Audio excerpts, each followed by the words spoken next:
Hi everyone guys, good morning. Good morning, sir.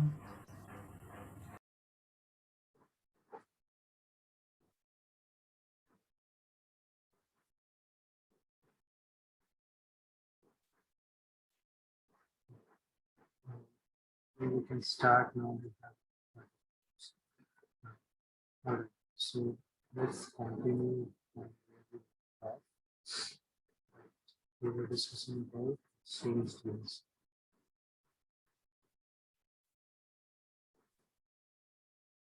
Alright, so we discussed about the front office work. Now comes the middle office work. And what do they do?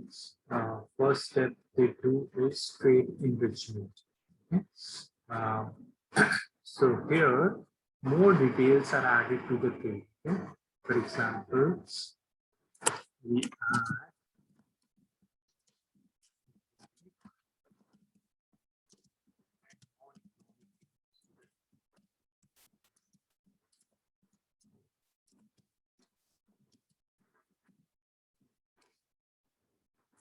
then comes trade validation. In that, we do various checks such as trade check, trader check, client check, or counterpart check.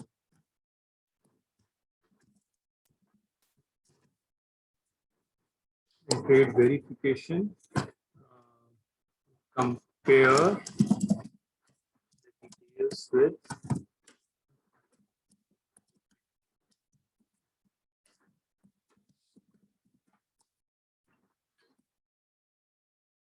so let's discuss this one by one. Just to recall, guys, is everyone clear till this point, or do you have any question? Good morning, sir. Morning. Sir, I have a question. Yeah. Can you shift the slide with the previous one? Yeah. This one? Yes, sir. So, sir, here the role of depository is to maintain the records as well as the securities, basically. Yeah. So, Yeah. you told yesterday that the role of clearinghouse is to maintain the inventory. Yeah, to check the inventory. Yeah. Yeah.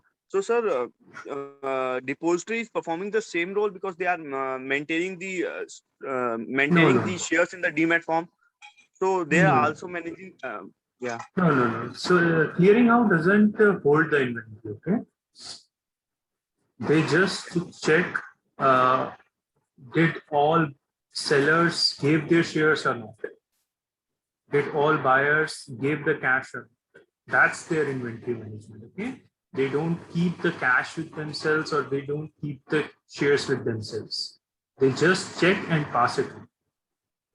So, sir, they passes to the depository or they passes to the custodian or the investor. Depository doesn't deal in cash. Okay. So cash would be shared directly to the custodian or the bank account. Okay. Yeah, the shares could be transferred to the deposit. Okay. Okay, sir. Thank you. And sir, I have a question which is not related to that topic. So, can I ask or Yeah, at a time of a break? Yeah, quickly ask. Okay. So, sir, can you define the role of liquidity in the financial regulator? Liquidity.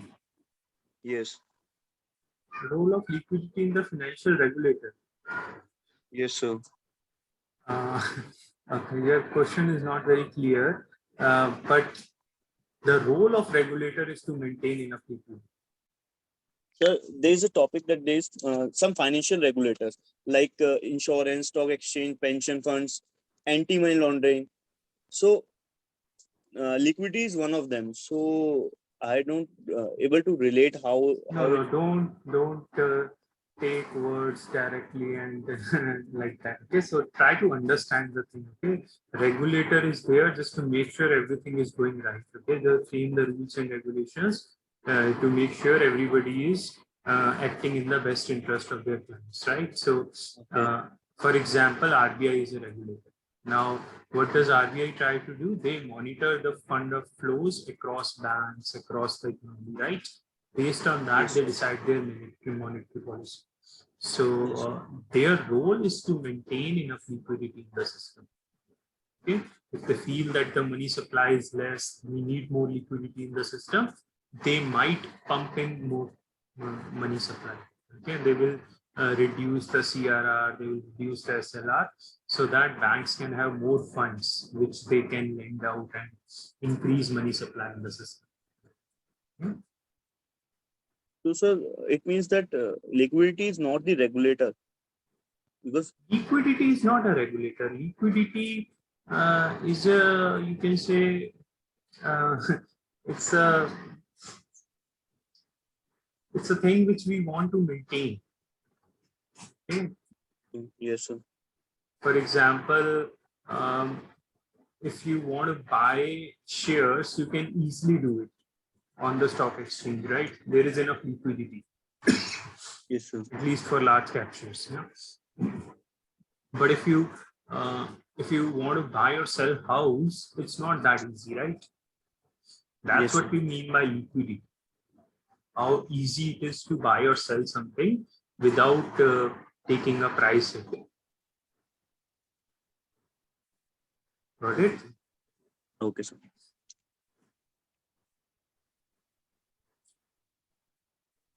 All right, guys. So are we clear with the front office role, everyone? What is trade initiation, guys?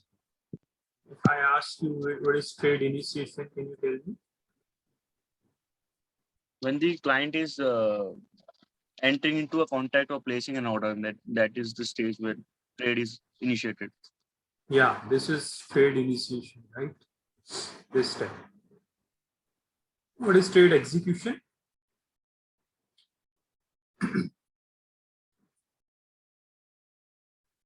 Quickly, guys. What is trade execution? So when the trade is placed to the exchange and exchange match the order. Yes, correct. What is trade capture?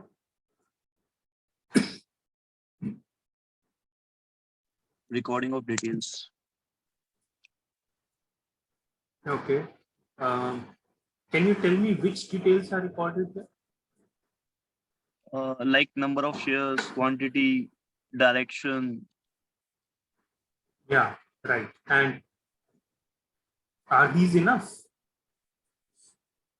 What do you think? Are these enough? These are not enough. Okay, these are just the basic details in terms of quantity, price, share name, and buy or sell. Okay, just 4-5 details are there. Those are not enough.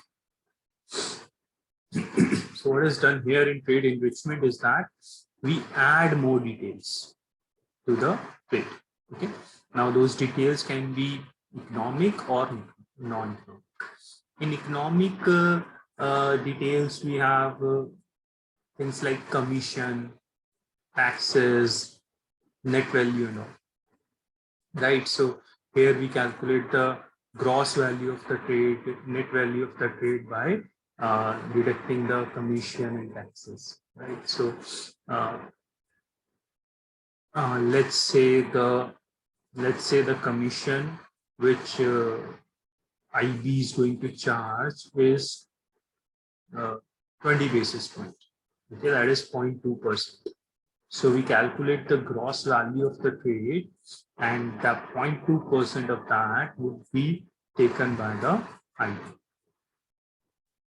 Okay, that's how you calculate the commission, and on that you have to apply the taxes. Okay, the taxes would go to the government. So that's how we calculate the gross value, commission, taxes, net value. Okay, these constitute the economic details. Okay, and non-economic details include your uh, delivery instructions. What are delivery instructions? That okay, from where would the money, from which account the money would come in or go? Okay, from which to which account the shares should come in from or shares should go. Okay, so it's like the address of where the exchange of securities and cash is going to happen. Okay?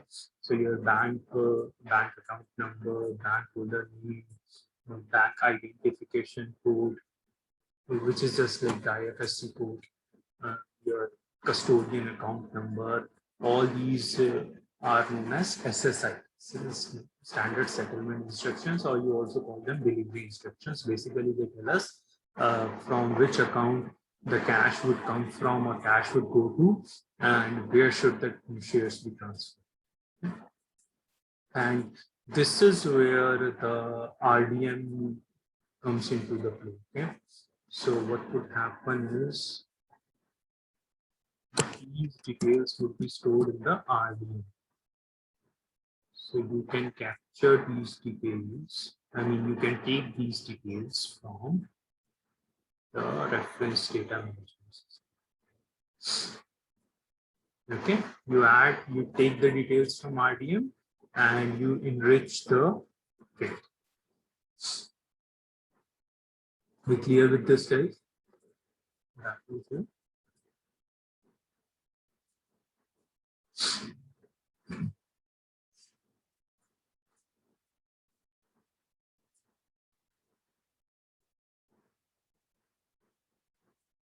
I hope you know about gross value, net value, and all.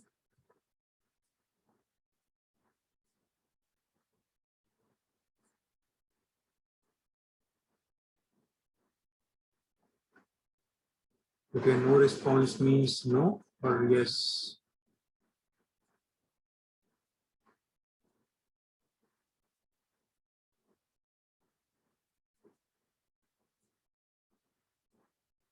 So I don't know. So what I mean to say is, what are we doing here? We are buying 10,000 shares of Reliance at 28. Okay. So what would happen in trade enrichment step is,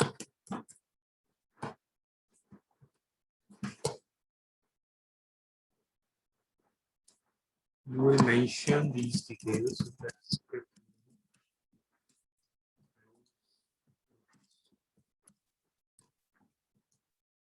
Have direction.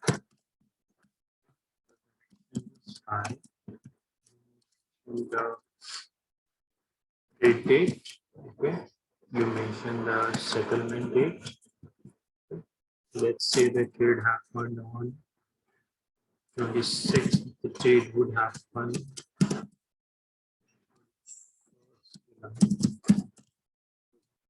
So the settlement date.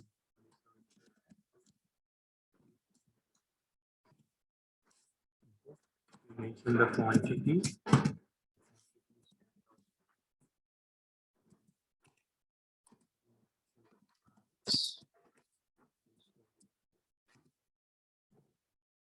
Then we calculate the gross value.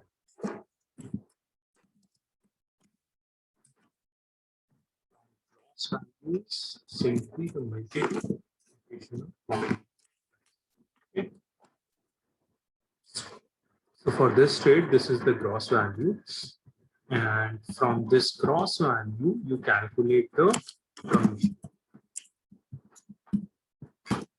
Now, let's say the commission is 20 basis points. Okay, that's what is agreed between the investment bank and the client, that IB would charge a commission of 20 basis points because they are acting as the broker. Okay. So what would happen here is they will calculate. See, guys, 100 basis point is equal to 1%. Okay. So this is like 0.2%. 0.2%. That would be your commission. Okay. And on that, you calculate the tax. Tax, let's say, is government 30% tax. So you calculate 30% on the commission. So X amount, and that will give you the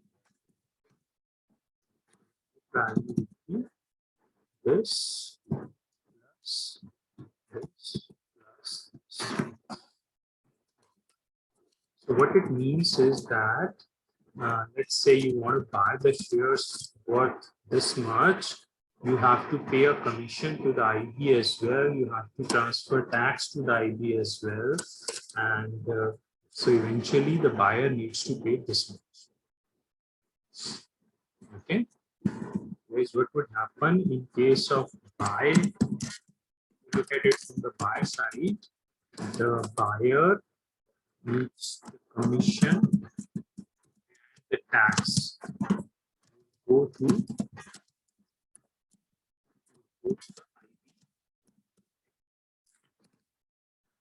and net value is the amount which the buyer needs to pay. Okay.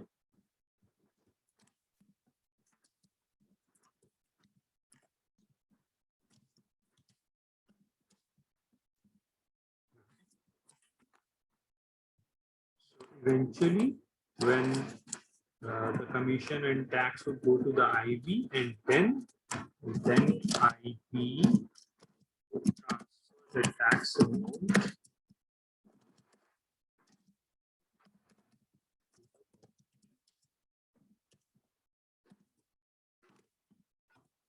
okay. So what IB is left with is this much effectively commission. That's what they are earning on the trade. Okay. That's just the buy side. On the sell side also they will be earning. Okay. So what happens on the sell side is, let's say there is a FII which wants to sell 10,000 shares of SBI, Reliance, and they are also taking the help of investment.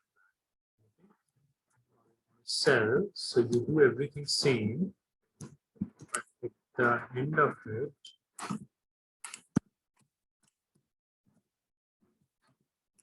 subtract it. Okay. From the sell side perspective, subtract it. Okay. So what would happen again? The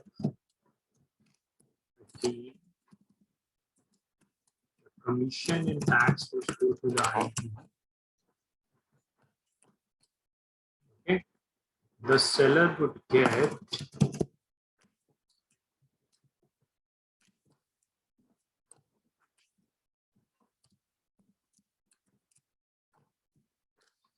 gets the net value. Okay. And that's it. Tax would you would transfer the tax to the. Okay, so if the seller is selling shares worth this much, they would not get this amount. They would only get this amount. Okay. So what happens here is, as of now, all of this is not done, but the calculation part is done. Okay.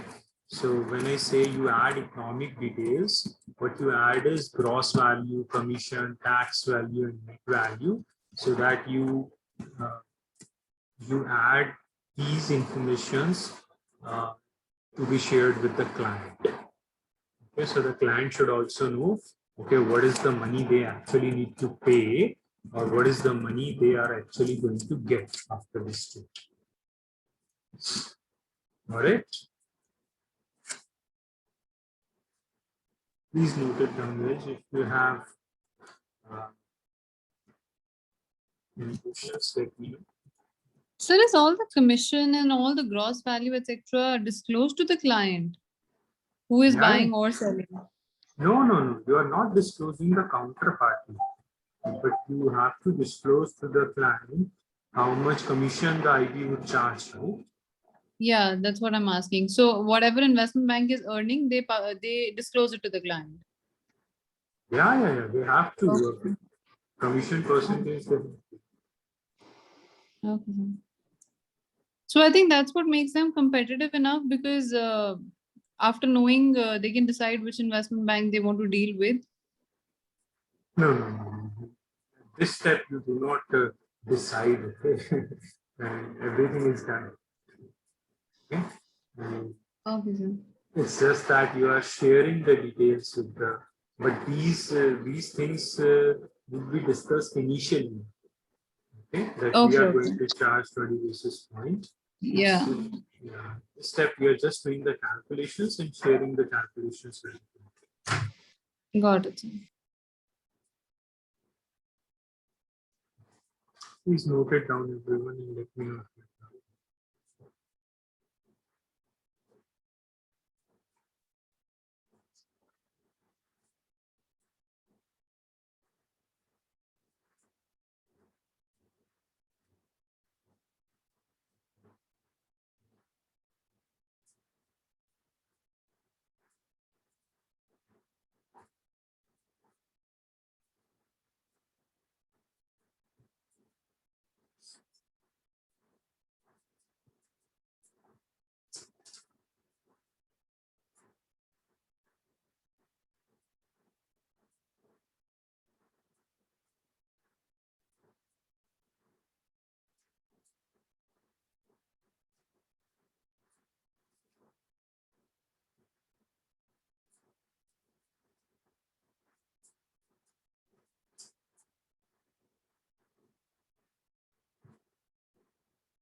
Is it noted, guys? Can we go ahead?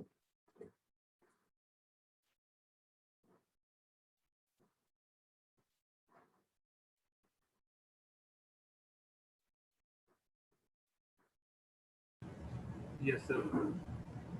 Okay. Okay, so please remember, on the buy side you add everything, and on the sell side you subtract. Okay, so that's what you do in this step. You add economic and non-economic details. What are the non-economic details, guys? What we saw are economic details. What are the non-economic details? So which don't have monetary value. Like what?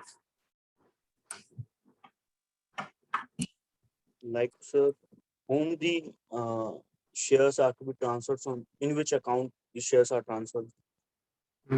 Yeah. Okay, guys, please remember, okay? Otherwise, after the class, you will not remember what happened.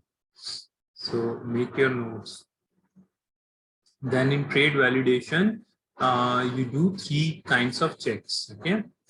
So what is the main role of middle office? Risk management we To discussed, manage, right? yes, this To one. manage the risk. Okay. So here you do various kinds of checks. So we are going to discuss about the checks now. So what happens is you do trade check, trader check, and counterparty check. What is trade check?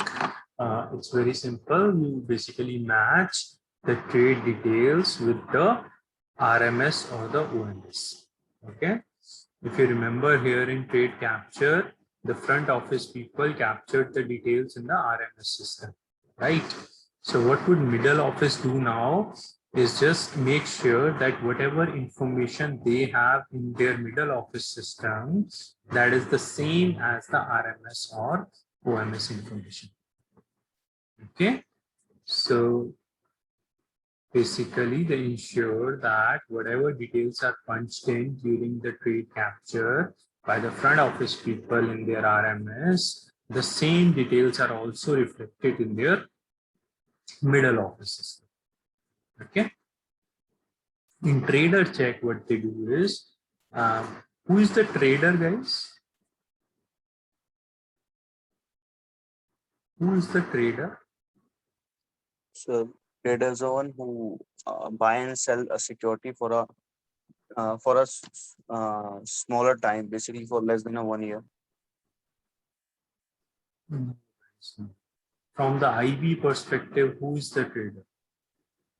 We discussed this during trade initiation.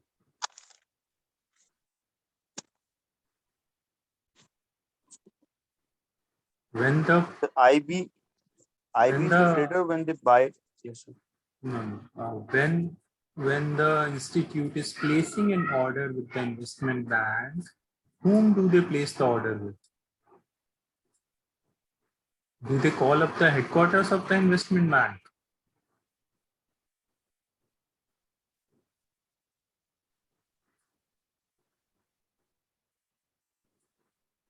They place the order with the trader who is sitting in IB. Yes, guys, what happens in the front office of the investment bank, you have various trading desks. Okay, there'll be a equity trading desk. What does equity trading desk mean is that the people on that desk would be taking the equity orders. Okay, that desk would be just dealing in the equities. Okay, similarly, there will be a bonds desk, bonds trading desk. So if somebody wants to raise funds through issuance of bonds or wants to sell bonds or buy bonds, then they can take the help of the bonds trading desk. Okay. Similarly, there would be a derivatives trading desk. Within the derivative trading desk, there will be futures trading desk, forwards trading desk, swaps trading desk, options trading desk and all. Okay. So you contact a trader sitting on a trading desk. Okay, it's the person in the front office of the investment bank. Okay, front office deals with the client directly. They take the orders. Okay, so specifically, it's the trader who takes the order. Are we clear with who is a trader? Yes, sir.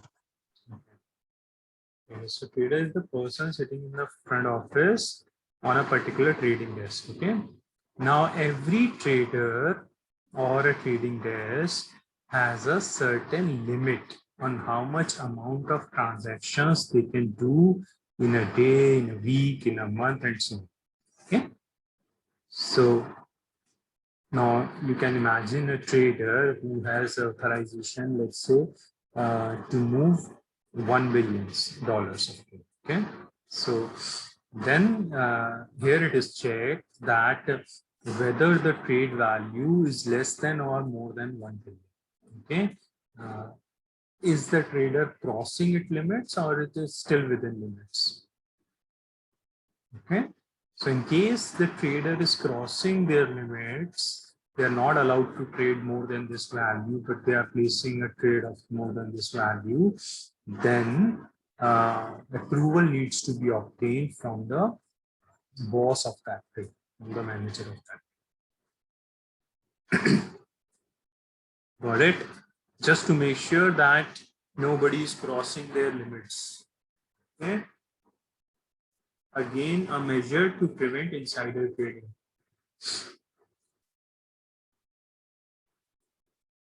Then you have a counterparty check or a client check. In this, you check if there is any negative news about the company, let's say the last night or a day before. So in last 1-2 days, there should not be any negative news about the company, like the company doing any fraud or tax evasion, or they are filed for bankruptcy. Nothing should be like that. Okay. So here you check whether the client is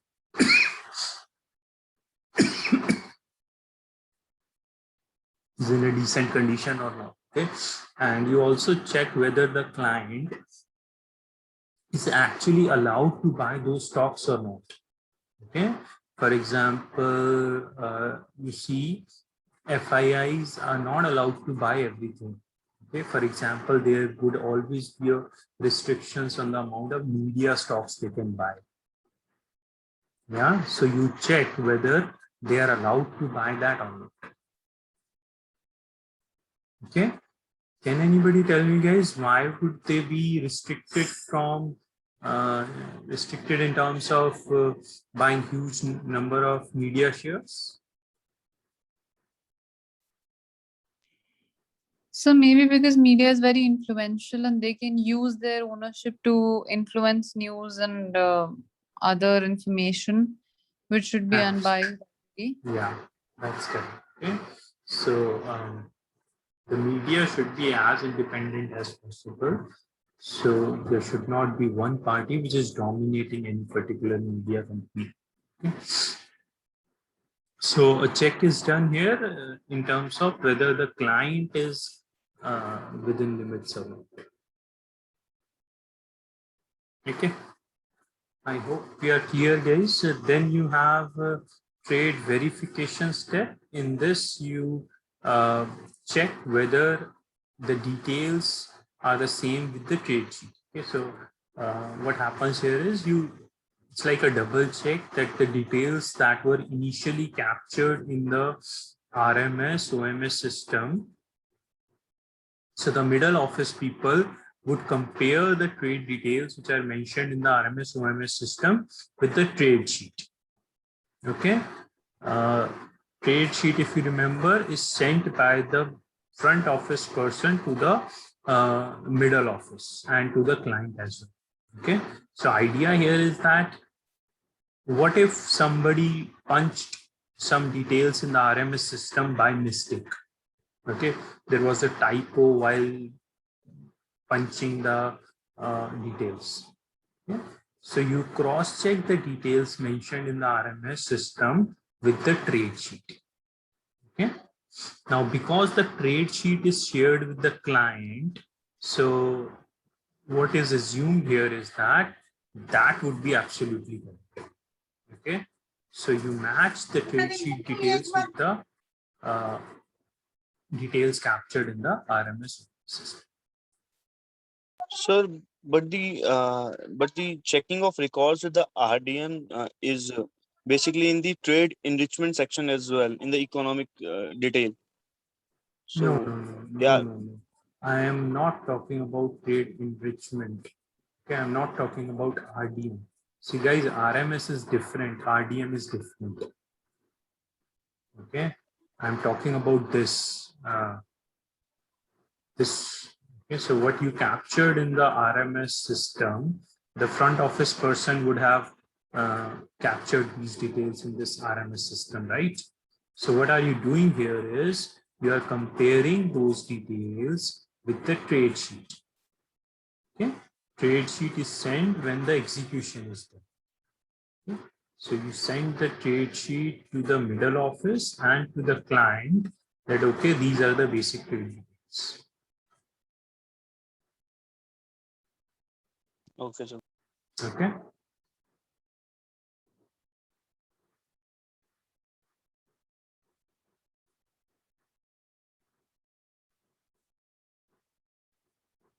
Okay. Then comes the role of back office, or we call them core operations. Okay, so what do?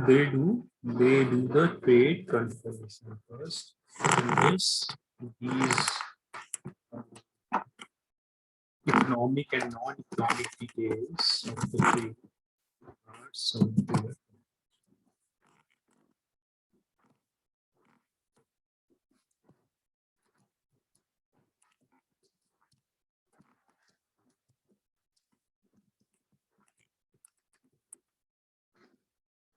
Okay. Trade settlement is job versus securities, cash versus cash.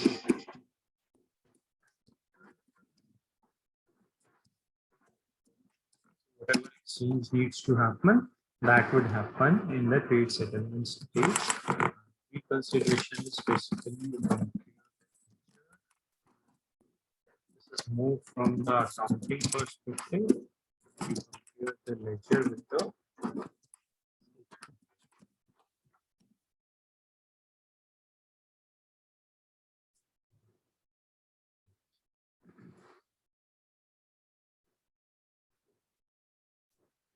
okay.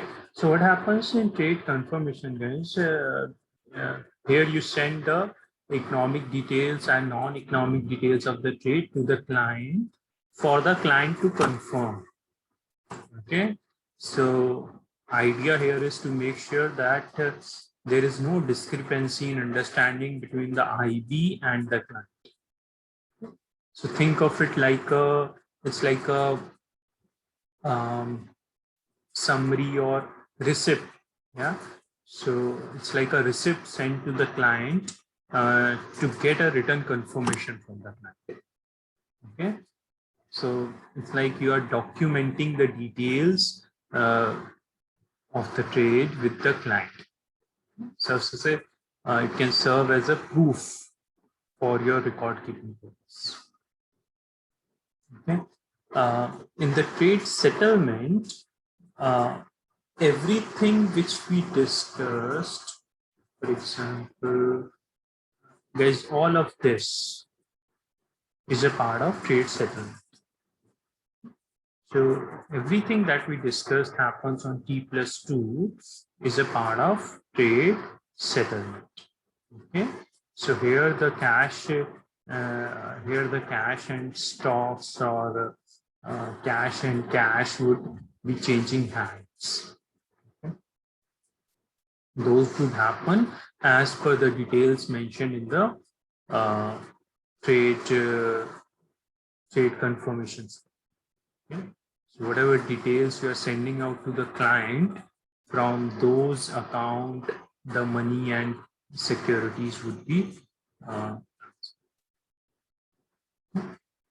last is a reconciliation. Here you match the ledger with the statement. So guys, this happens on T+3. Okay, this happens after the settlement, so it happens on T+3. So we'll learn more about this in trade settlement and reconciliation topic. Just to give you an idea, I mean, let's say in this trade, we are, there is a trade of 10,000 shares of Reliance, okay? So what are you going to reconcile? Any idea? What are you going to reconcile? So basically reconcile the stocks and the cash movements. Okay, so you check the stock movements, from which account it is debited and credited to which account, right? Now, similarly, you check for cash movements. Okay. It should be debited at one place, it should be credited at one place. So you just double check all the accounting entries are correct.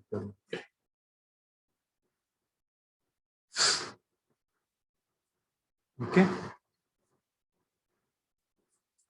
Please note it down. If you have any questions, let me know.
Okay, guys, noted. Can we go ahead?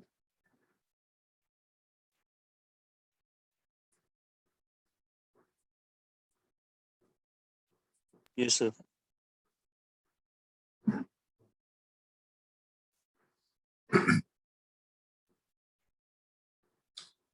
All right, so that's it from the side of exchange TLC. Now we can start with over the counter trades, right? So just give me one second.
Okay, so let's talk about over-the-counter traded products, the TLC for those products. Okay. Can anybody tell me which financial instruments are traded over the counter? The forward and swaps. What swaps, correct? Some options are also traded over the counter. Bonds, right? Forex, and structured products.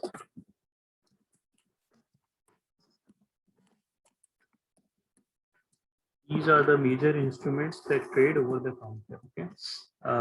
Now, guys, we are talking about trade life cycle. Okay, so we'll be talking about how the trade happens from trade initiation to trade settlement. Okay. Now, can everybody trade in the OTC market? Then? Who are the participants in this market? I mean, like both individual and the institutional investors, or just one party?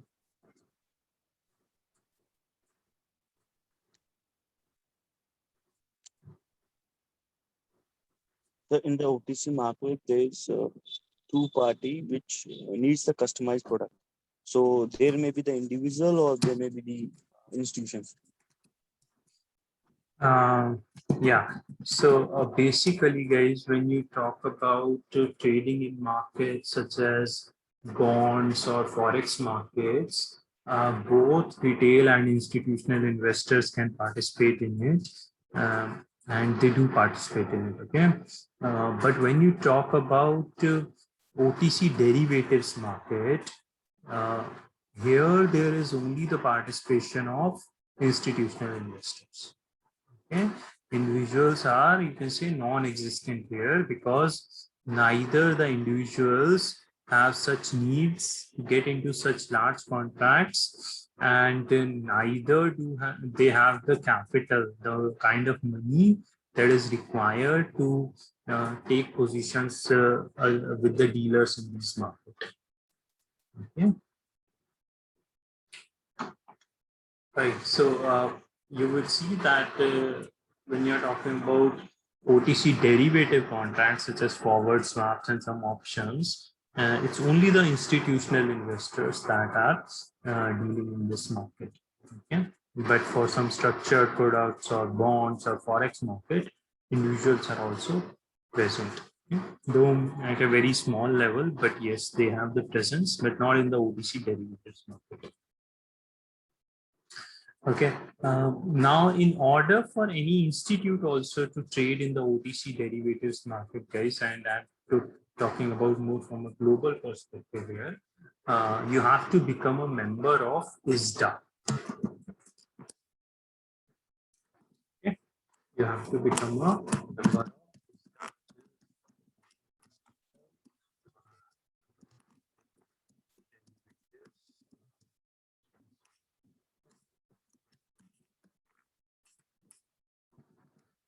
Okay, so institutional investors can participate in the OTC derivatives market, but for them also, it is mandatory that they become a member of ISDA. Okay.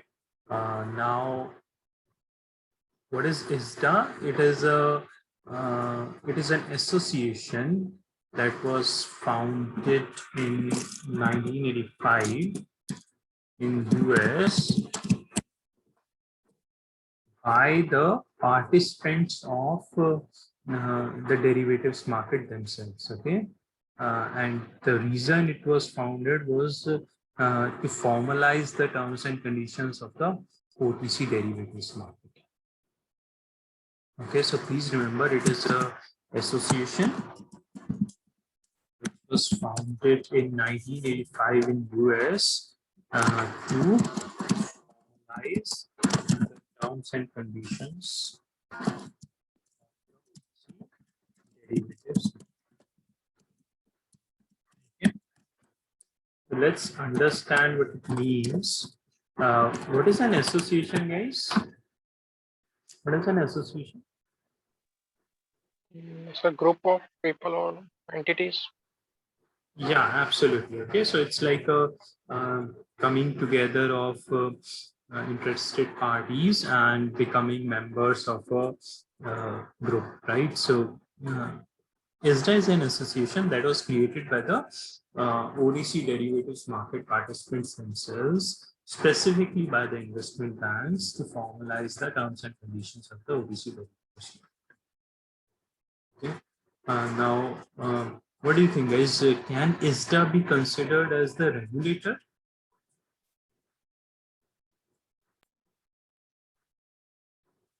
Can ISDA be considered as regulator for OTC derivatives market? No, sir. Yes, sir. Yes, sir. Why no? Why yes? Because their main role is to frame the regulations. That's why. Because everyone has to follow the regulation which is framed by these the to enter into an OTC derivative market.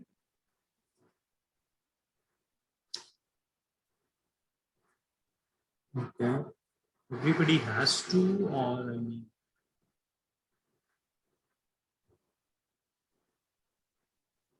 okay, why not? Somebody said no.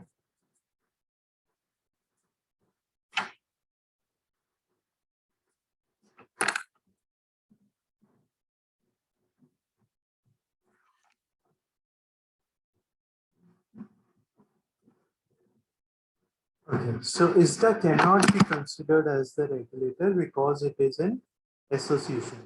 Okay, so that's why it cannot be considered as a regulator, because regulator is an entity which is established by the government. Okay, ISDA is not established by the government. Okay. So regulator would be somebody which is established by the government, for example, RBI, SEBI and all, so to regulate a particular part of the financial market. Okay. So we have RBI and SEBI as the regulators, and these are government established bodies. So ISDA cannot be considered as a regulator because it is an association rather than an entity established by the government. Okay. Now, what do we mean by formalize the terms and conditions of the OTC derivatives market? What is the purpose? Why was ISDA created? Any idea about what this line means?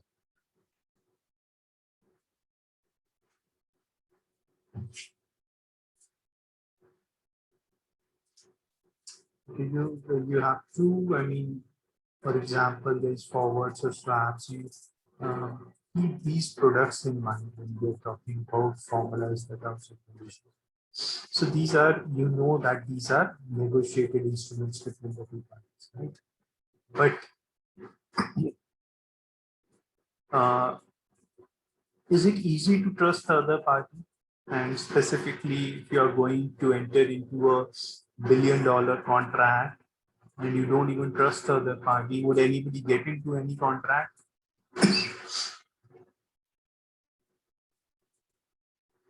So, No, sir, right? it is not So easy to trust. that's where the role of ISDA comes in. Okay? The reason why it was created was basically it helps in a lot of things, such as it provides the templates, provides the standard templates to document the details of the deal. Okay? So they will have the standard templates for equity forwards, interest rate forwards, currency forwards, interest rate swaps, credit default swap, forex swaps, etc. To ensure that there is a standardized way to capture the details of these trades. Okay, to make sure that no details are missed. Okay, and it's easy for every party to read and understand these documents. Okay? So also, apart from this, they provide a framework, okay, work of uh, how to settle the contract, how to settle the disputes in the OTC market if it happens, how to make sure that there are no loopholes in the contract for any party to take advantage of. So ISDA provides a structure which ensures that no last minute arguments are happening at the time of the settlement of the OTC derivative contracts.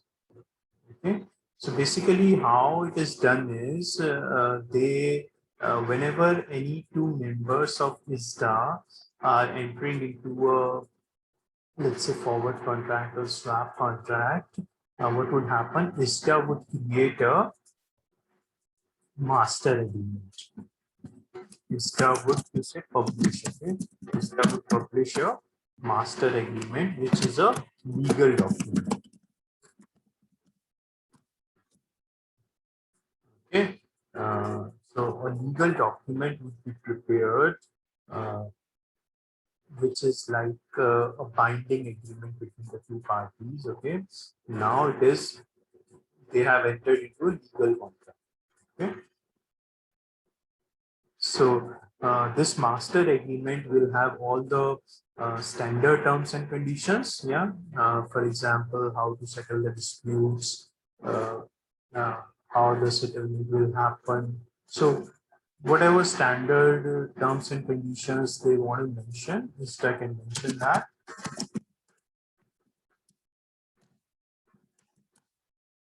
Okay.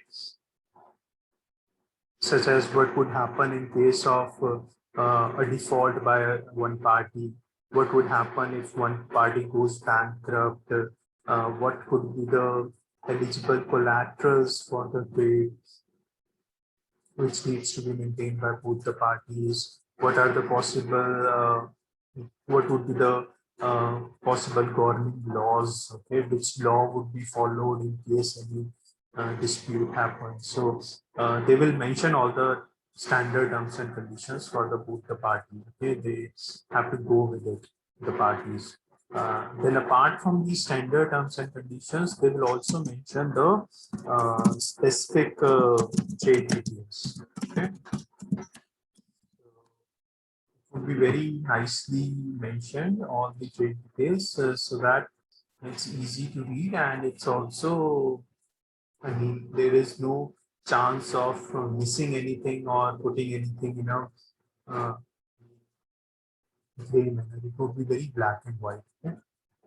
So whatever are the strike price, or whatever is the settlement date, whatever is the forward price, what is the trade date, everything would be mentioned here. Okay? So that's how master agreement would be prepared or published by ISDA. Okay, which basically what it does is it makes both the parties legally liable. Okay, that is, after signing the master agreement, both the parties are legally liable, and the defaulting party would have to go through what is mentioned in the terms and conditions. So there could be a heavy penalty for this, or they could be taken to the court, etc. Okay.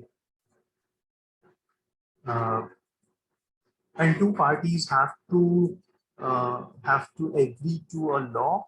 Okay, that okay, in case any dispute happens, they would follow this law. That is also decided initially. Okay, for example, there is English law, there is New York law, there is Tokyo law. So they would decide, the two parties, which law are we going to follow in case any dispute happens. Okay, so this is more popular in the EMEA region, right? So if two parties in the EMEA region are getting the contract, they would most probably choose to go with the English law. This is more popular in the America region. This is more popular in the APAC region. So the two parties can decide, okay, in case of any problems, we will go with which law. Okay. There is also one C.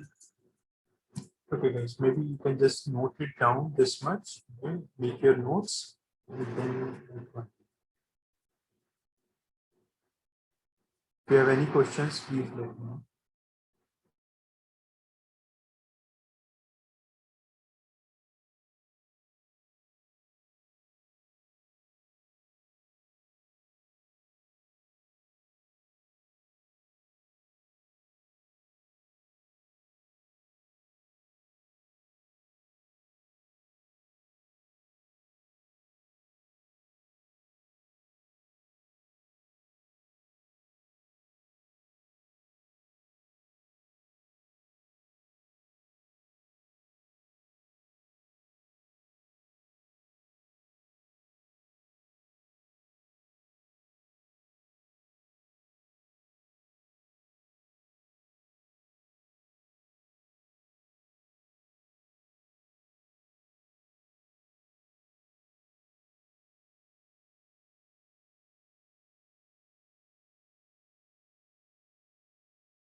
Okay, is it noted? Can we go ahead? Yes, sir. Yes, sir. Okay. There is also one annexure in this. Okay, we call it credit support annexure.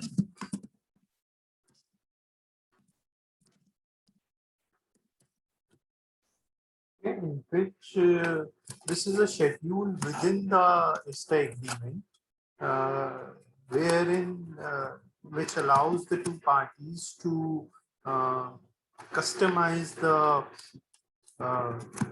eligible collateral. Okay, so one of the terms and conditions would be what is the eligible collateral to be maintained by the two parties. Okay, so they can mention that okay, the eligible collateral is any marketable security and keep as a collateral just to bring in more security into the contract. Okay, so but in the CSA, the two parties can negotiate it or customize it. That is, they can mention, okay, not every marketable security would be considered as eligible collateral.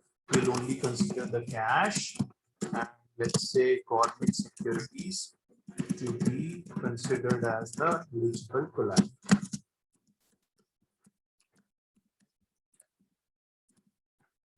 So they can customize as per the agreement between the two parties, okay, but that would be mentioned in the CS.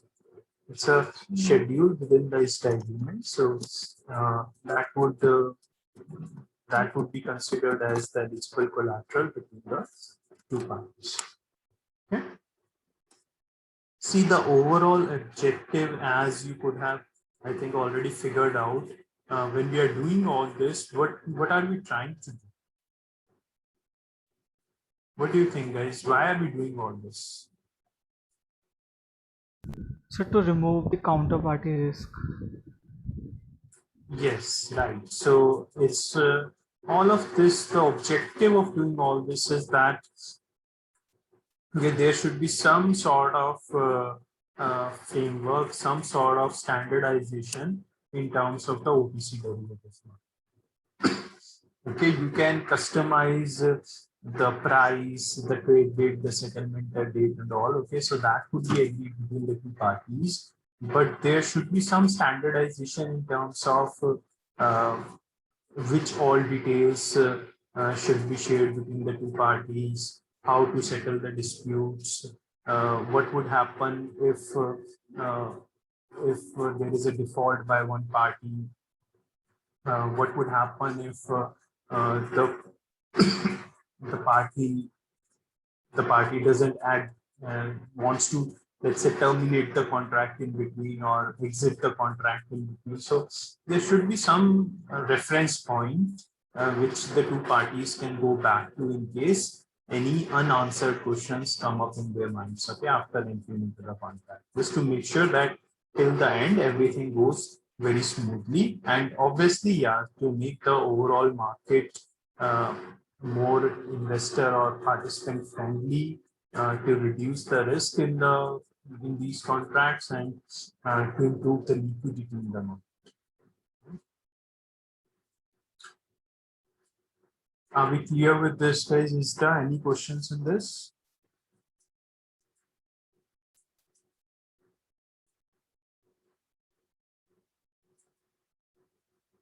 No, sir. Okay. So guys, any institute which wants to trade in the OTC derivatives market, for example, your investment banks or hedge funds or any other financial institutes, have to become a member of ISDA in order to trade among each other globally in the OTC derivatives market. Okay. Now, to become a member of ISDA, let's say a hedge fund wants to become a member of ISDA and trade in the global OTC market, what do they need to have? They need, there is a requirement that they should have a capital of 1 billion or more. Okay. They should have a capital of 1 billion or more. Only then they would be allowed to become a member of ISDA. Okay, so you can already imagine the individual investors or the retail people are out of the picture. Right? So overall, ISDA has 960 members from 76 countries, and the members would include the investment banks, hedge funds, large corporates, government entities, insurance companies, etc.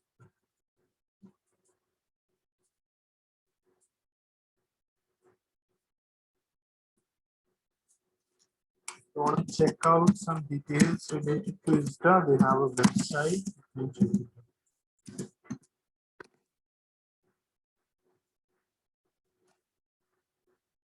Okay, so please note it down, guys, and let's take a break here. We'll come back after the break and we'll discuss about the OTC trade license. Okay?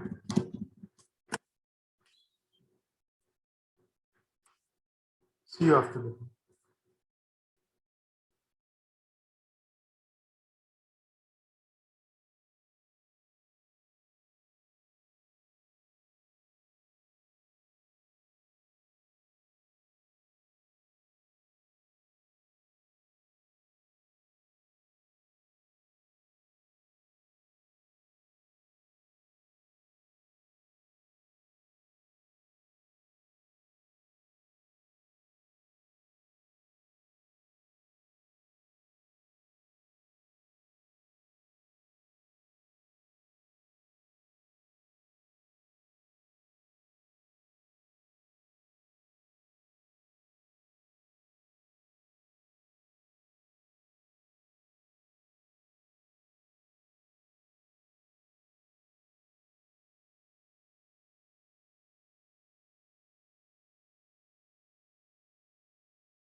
जैसा तो नहीं हो रहा?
Okay, let's continue, guys. Everyone, please come back.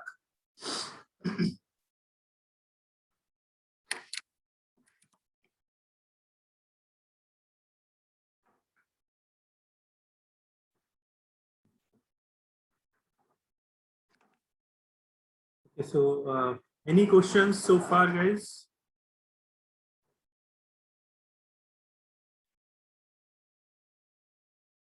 No, sir. All clear? Okay. Sir, Yeah. can you tell me about supranational entities? From which perspective you are asking? I'm searching the ISDA where it mentioned that the members may be investor manager part corporates or supranational entities. Okay, from ISDA perspective. Okay, so basically, whenever you have association, let's say, so it could be within India only, or it could be globally, right? Okay. Right. So when you are having entities which are part of the association, which are multinational, okay, somebody's from US, somebody's from US, Europe, somebody's from APAC region. So that's why you say it's a multinational union, multinational association, that is supranational, okay? Okay, okay, sir. So you can say ISDA is a supranational organization. Okay, sir.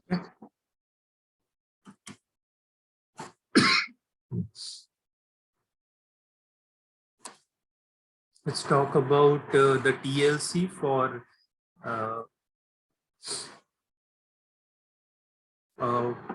OTC product, okay?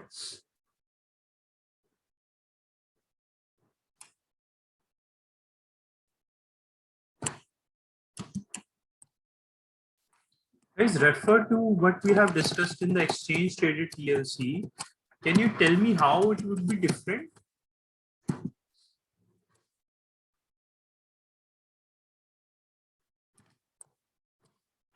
You have done the exchange traded TLC, okay? So, do you think OTC TLC would be different or not?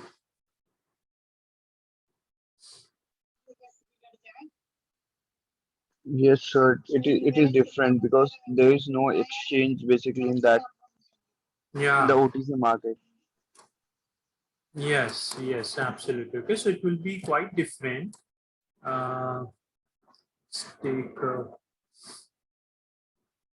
Okay.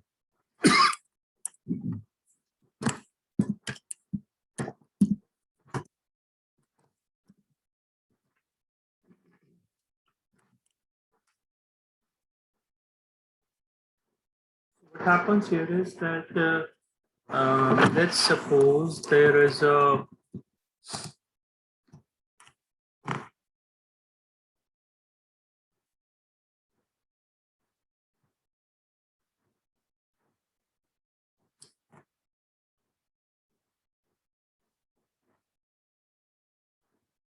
okay, let's suppose there is a FII, or let's say there is a financial institute, or let's say there is hedge fund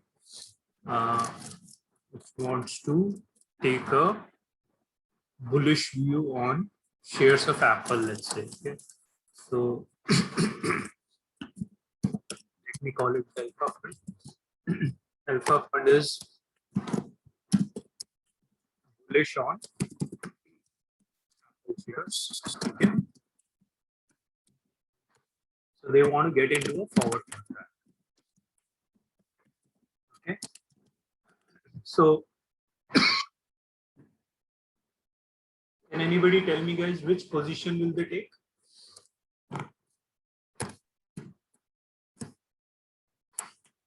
Which position? Long position. Yeah. They want to take a long position. Okay. Specifically, let's say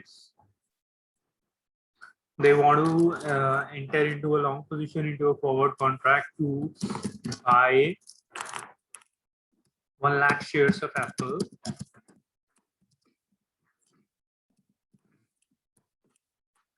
They want to buy 1 lakh shares of Apple after 10 months. Okay.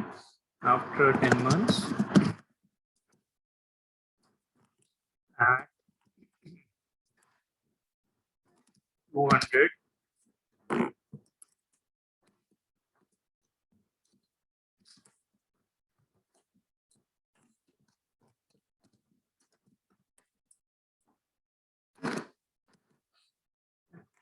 They want to take this position. Okay. Anything else which is left, guys? I mean, yeah, physical settlement, or you can say just cash settlement.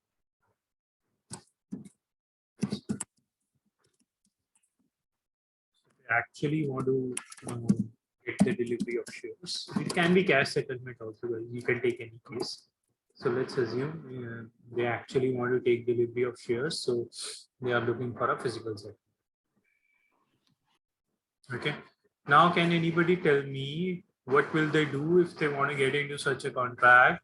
Whom are they going to reach out?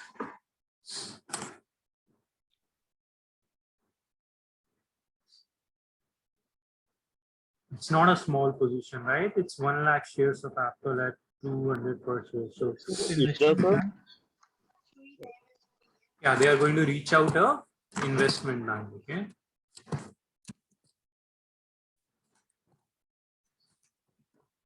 So let's say they reach out to Morgan Stanley.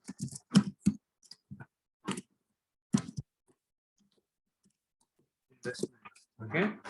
So they say to Morgan Stanley, okay, we want to get into this forward contract. Now, can anybody tell me, guys, what would investment bank do?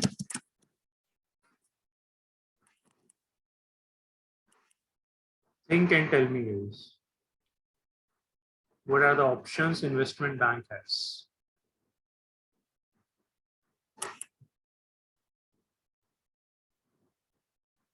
So they opt for a broker or a dealer, act as a broker or dealer.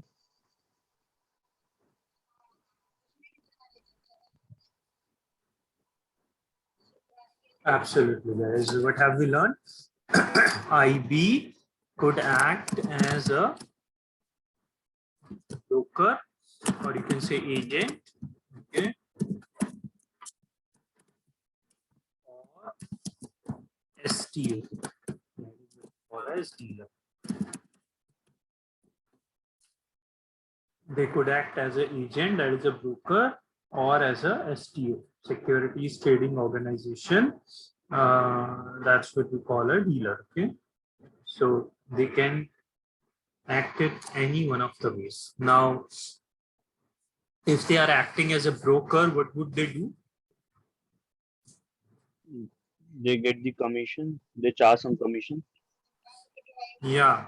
So if they are acting as a broker, they will charge a commission for finding a counterparty. Okay. So let's say here is a counterparty. Okay. Let's say there is beta fund.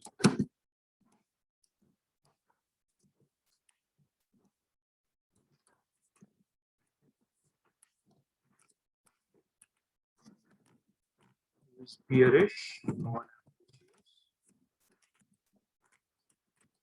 They want to get into forward contract, but take a short. Let's say they are looking for the same terms. So what would happen, guys, is investment bank, if it is acting as a broker, what will it do? It will contact its clients, its existing clients, to check if anybody is interested in taking a short position in the contract. Okay, I mean, they will not disclose that, okay, alpha fund is looking to do this, would you like to take the opposite position or not? They will not disclose this part.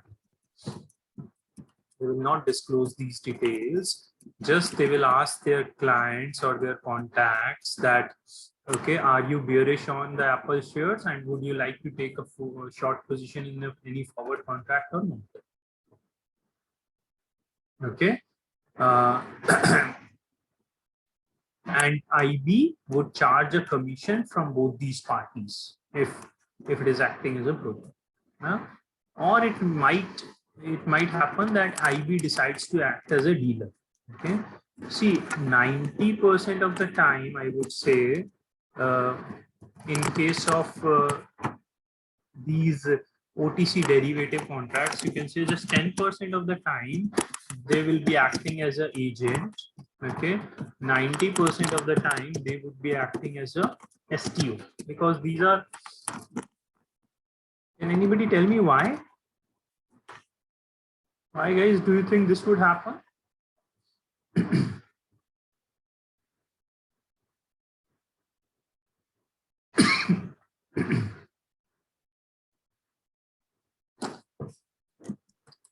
So maybe the contract is so large, so it is hard to find the investor.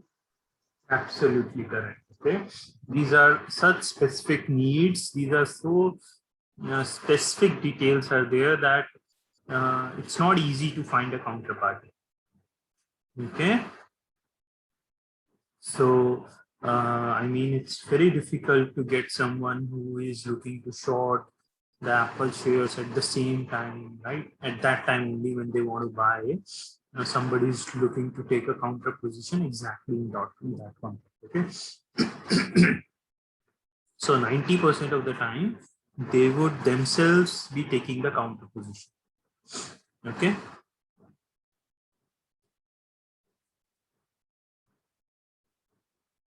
Got it, guys?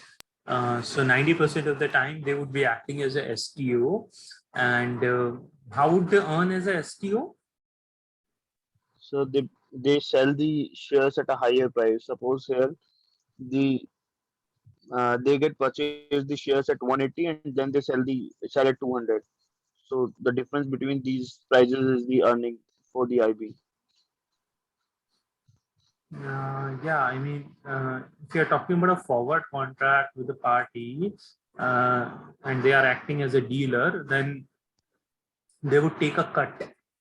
Okay, it's basically there'll be a difference in the bid ask quotes. So that difference in the bid ask quote would be their profits. Okay, so it might happen. I mean, just as an example, let's say they are acting as a STO.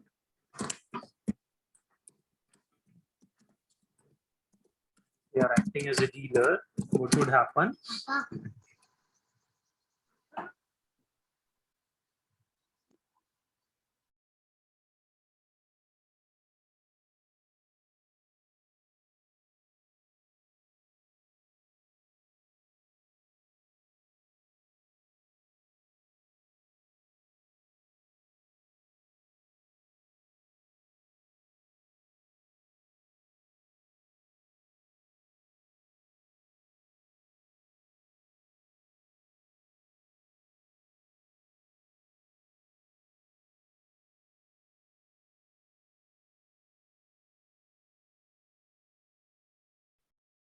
Yeah, so if they're acting as a dealer, so they are becoming a counterparty for alpha funds. What they might do is they still search for the counterparty, okay, and let's say they find a counterparty, then they might be ready to.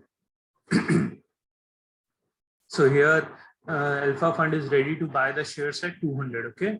So they might get into a deal with another party where investment bank would be buying the shares from the beta fund at, let's say, 195. Okay, so they will buy the fund shares from beta fund at 195 and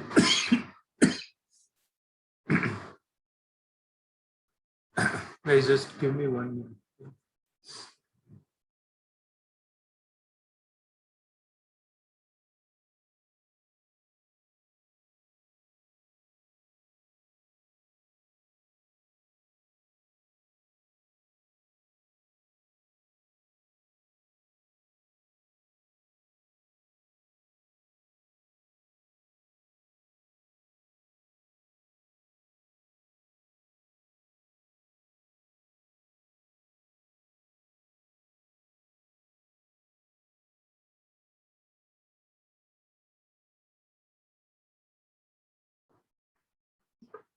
Yeah.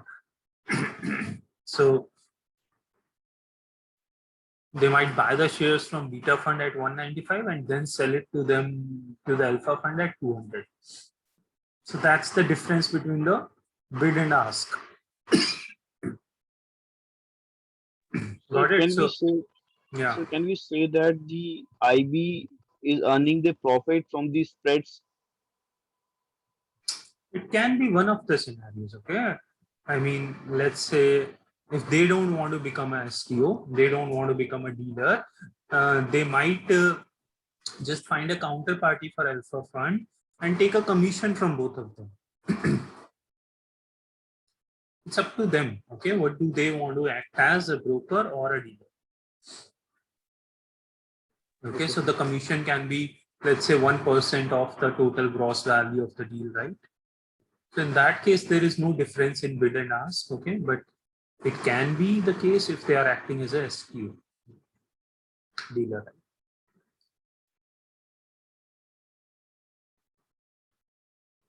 Okay, so they will find a way to make profits, either as a commission in case of a broker or as a dealer in the form of bid ask price.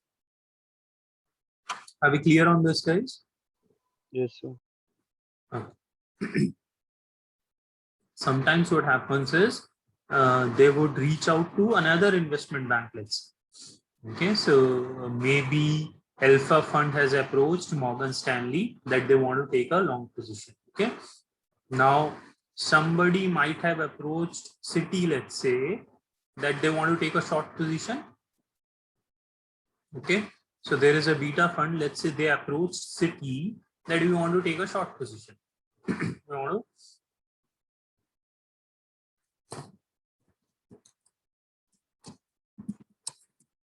Okay, so the Vita fund approached Citi, let's say.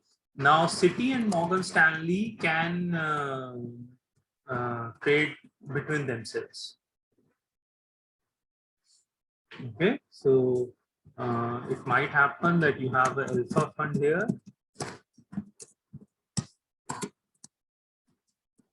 Wants to take a long position, so they approached Morgan Stanley, and there is a beta fund which wants to take a short position, and they approach Citi, let's say. Okay. Now these two, Morgan Stanley can reach out to Citi, or Citi can reach out to Morgan Stanley that, okay, I want to take a counter position with you. Okay, so they want a long position, right? They want a short position. So Citi would take a long position with so they would become the long for beta fund and short for Morgan Stanley. Okay. Morgan Stanley will become short for alpha fund and long for Citi. Getting it, guys, or is it confusing?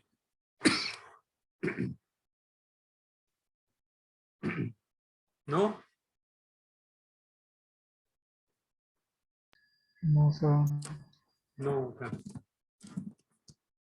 Don't worry. Just take your time. Okay. Just see what I am writing, and if you have doubt, like.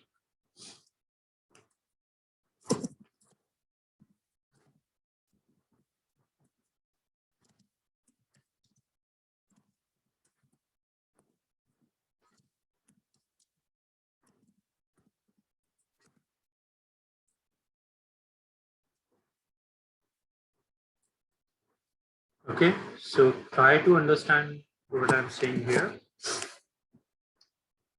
Alpha fund wants to take a long position, yeah, in a forward contract, right? They approached Morgan Stanley that, okay, we want to take a long position. Okay, now Morgan Stanley doesn't have the shares, you can say, or Morgan Stanley doesn't want to take that short position naked.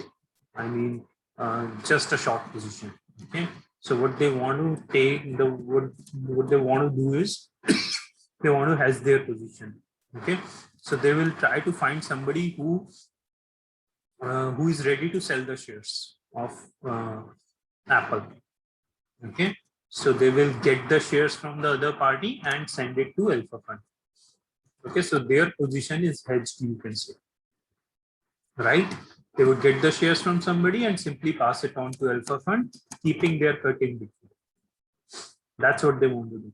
Okay, but they are not able to find any party which is ready to take counter position. Okay, so what they do, they reach out to various investment banks. Okay, do you want to take a counter position? Okay, so let's say Citi agrees to take a counter position with them, so they will be long with Citi and short with alpha. So this is one contract. Okay, this is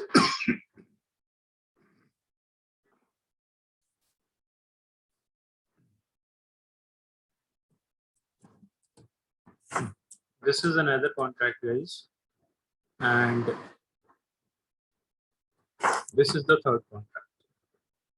So here we are talking about three contracts. One is between Alpha and Morgan Stanley, one is between Morgan Stanley and Citi, and one is between Citi and Beta Fund. So just see this. If you have question in this, let me know. So by entering into a contract with two investment banker, how they get they just only has their position, or they get some commission or something to hedge their risk? See, what would happen is, let's say they are ready to buy at 200. Okay. And here you have a party which is ready to sell at, let's say, 190 or 195. Okay. So what would Citi do? Citi would say, okay, you want to sell at 195. We will buy the shares with you at 195. Okay. But they would say that, okay, Morgan Stanley will sell the shares to you at 197. Okay. So this deal is happening at 197. Okay. So here you have a deal which is happening at 197. Here you have a deal which is happening at 200.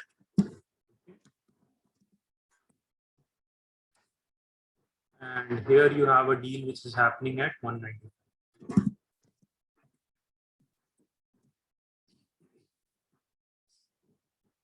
Does that answer your question?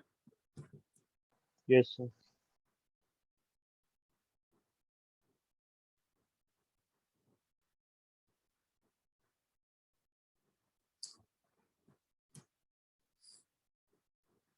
Guys, is it clear to anyone? Let's say, okay.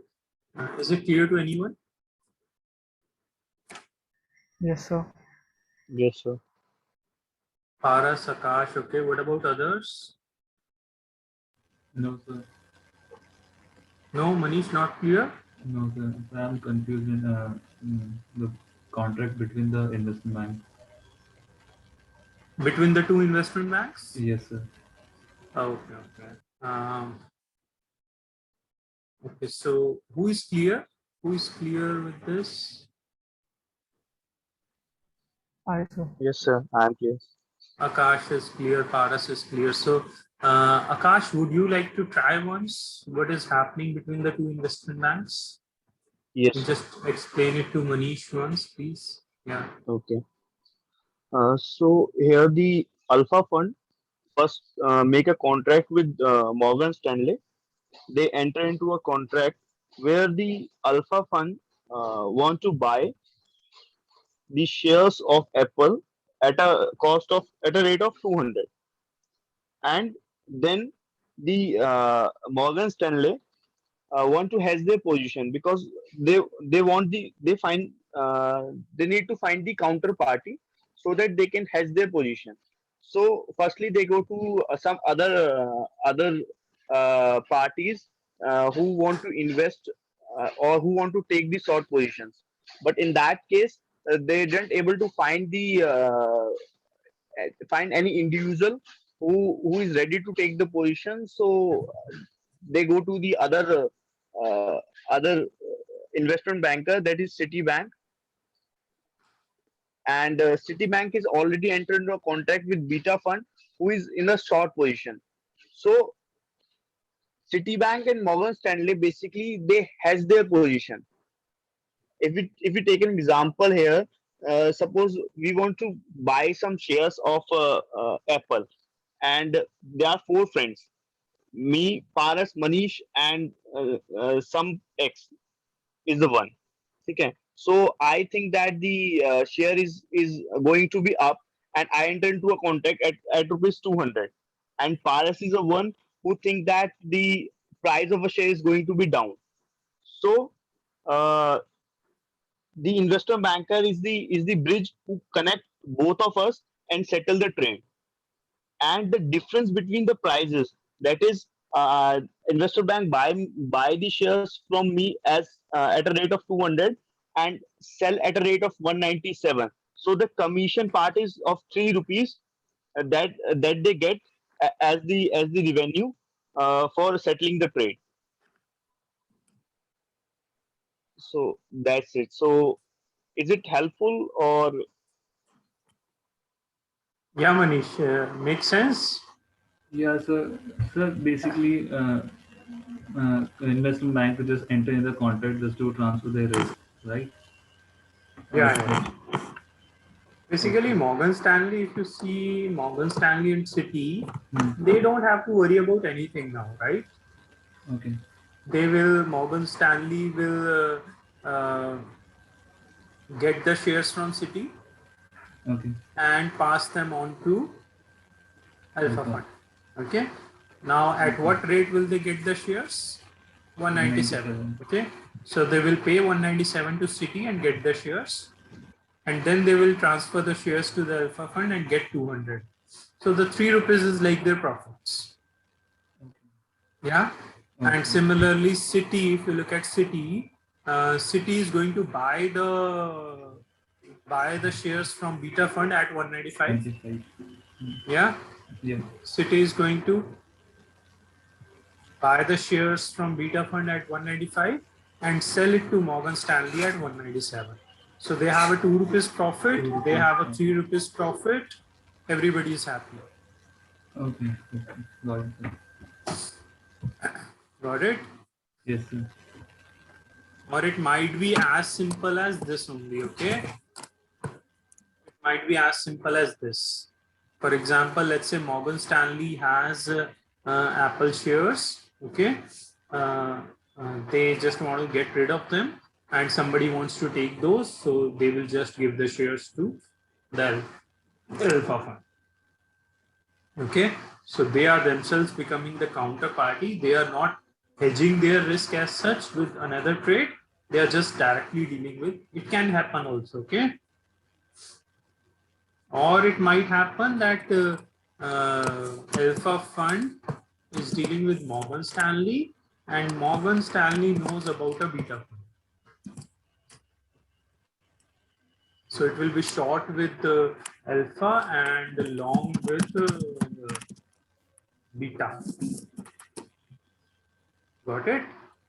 Or it might happen that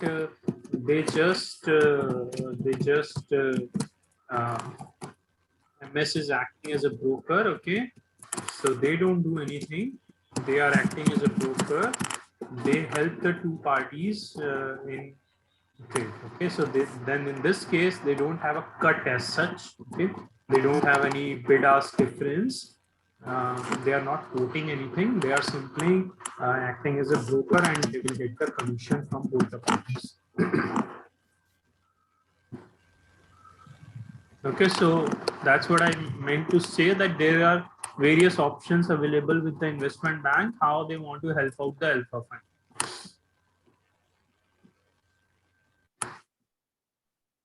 Guys, does it bring you some clarity? I mean, we're talking about. Sir, can I quote one example? Yeah, Akash, please go ahead.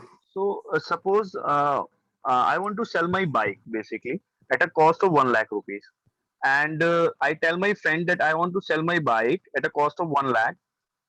So if there is some buyer, then let me know.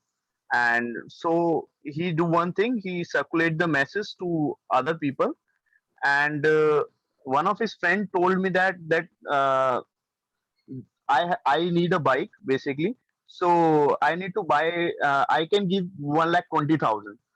So here, uh, the person who is between us basically get the bike for bike at a cost of 1 lakh from me,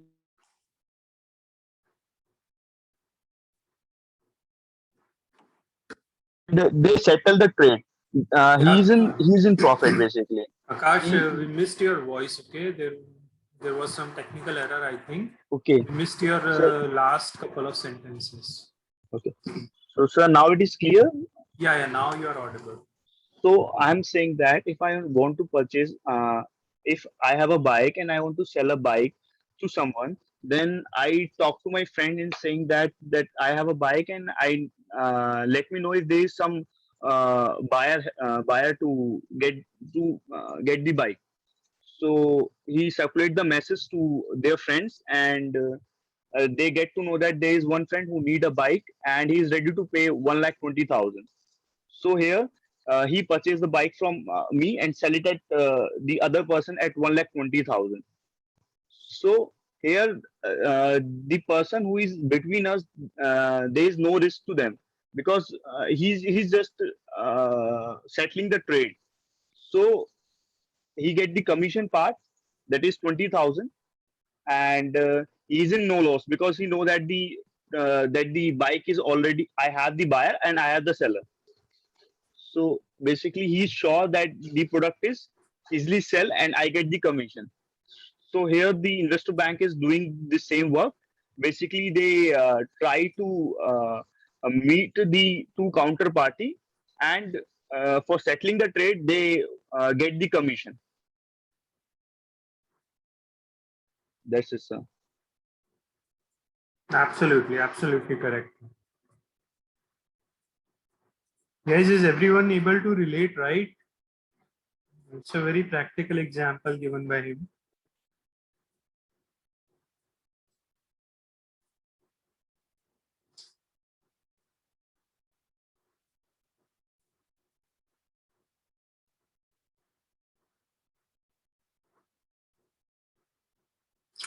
Guys, if anybody is not clear, please let me know.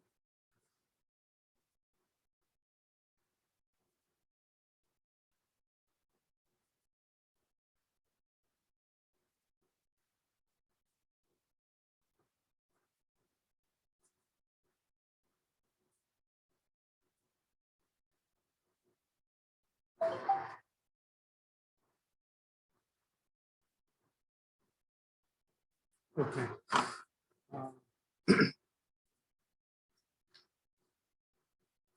All right. So okay, you have various options like this. Okay.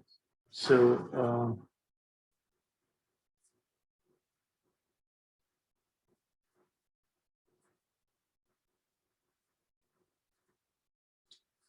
okay.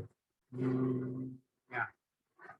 So let's suppose they might be acting as they might be acting in one of the roles. Okay, we don't have to worry about that so much. Okay, so basically they have various opportunities which they can use to make profits. Okay.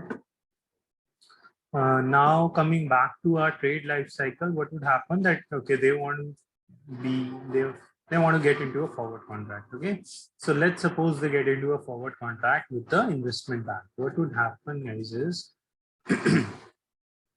again there will be front office,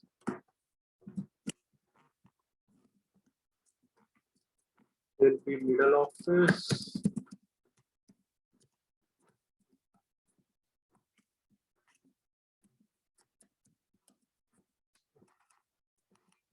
now what would happen in front office is sales,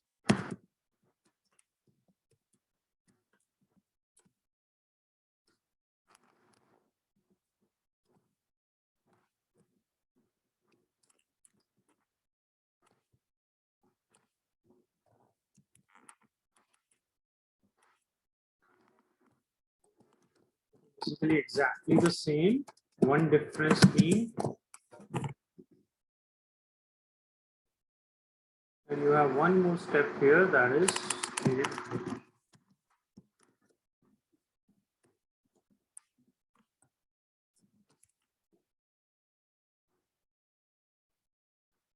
okay.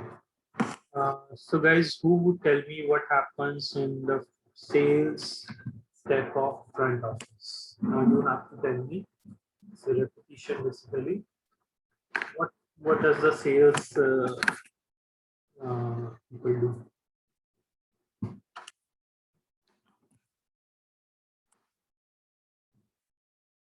So verification, KY, and Yeah, I mean, so they try to get more clients, and from the existing clients, they try to get more deals, right? So it is mainly the client acquisition and revenue generation. Okay, that's their focus. Once a client is acquired, okay, specifically once a new client is acquired, then what would happen?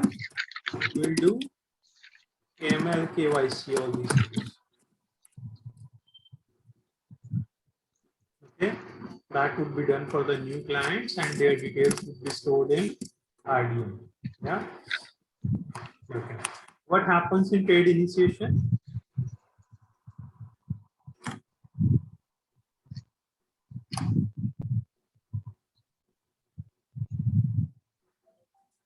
So, client is placing the order with the investment banker.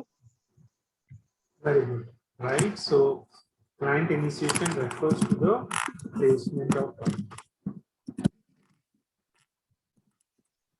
When you say that Alpha Fund reaches out to IB and says that, hello, I want to get into a forward contract with these details, they are reaching out to the investment bank. That's what they are doing. They are trading, they are placing an order with the investment bank. That's what we call as trade initiation. What happens in trade execution? So, recording of data, basically, like price, quantity, at which. No, I'm talking about trade execution, okay? Not trade capture.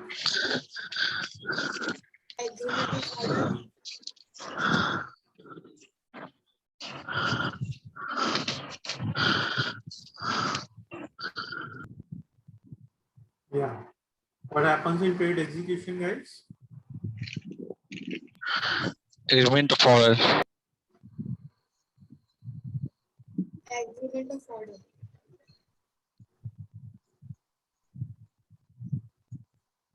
Hmm? What happens in trade execution? So agreement of order. Agreement of order. Okay, yeah. So basically, what happens is that IB would enter into the trade with two parties. Okay, so let's say IB would either become a broker or it would become a dealer, right? And enter into the trade or introduce the two parties for them to enter into the trade and act as a broker. Okay, and yeah. Is this a stage where the trade sheet is prepared as well? Yeah, so trade sheet would also be prepared here and it would be shared with the client as well as with the middle office. Okay.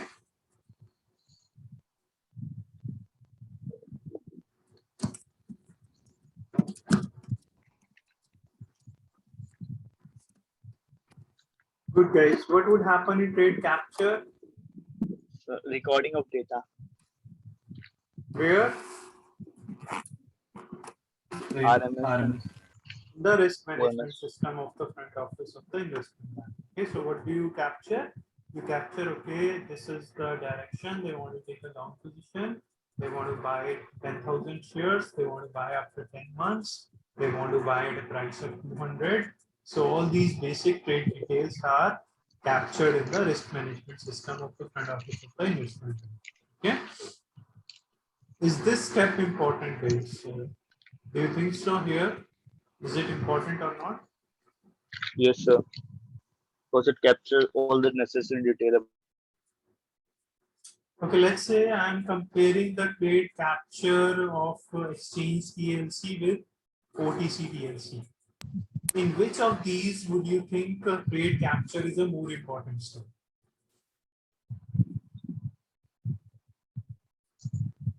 Is it more important here or is it more important in case of exchange TLC?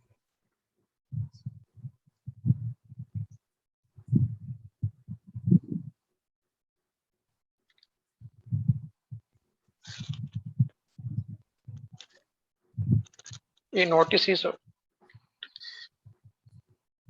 Why? so due to counterparty risk, correct.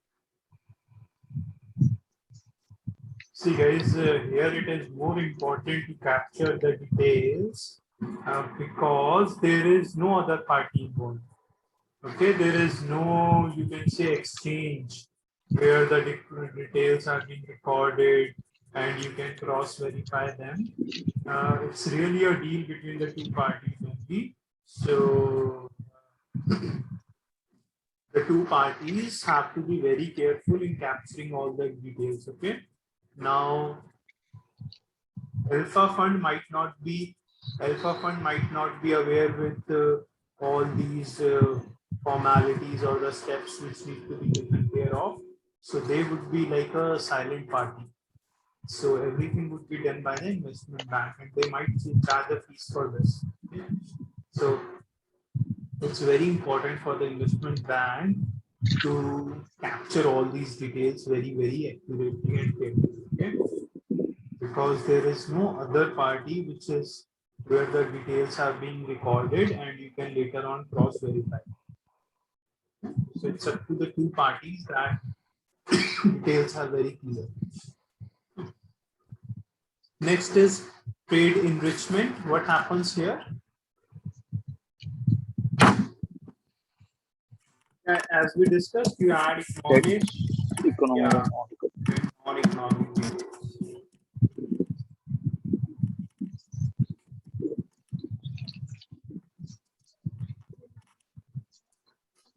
What happens in trade validation?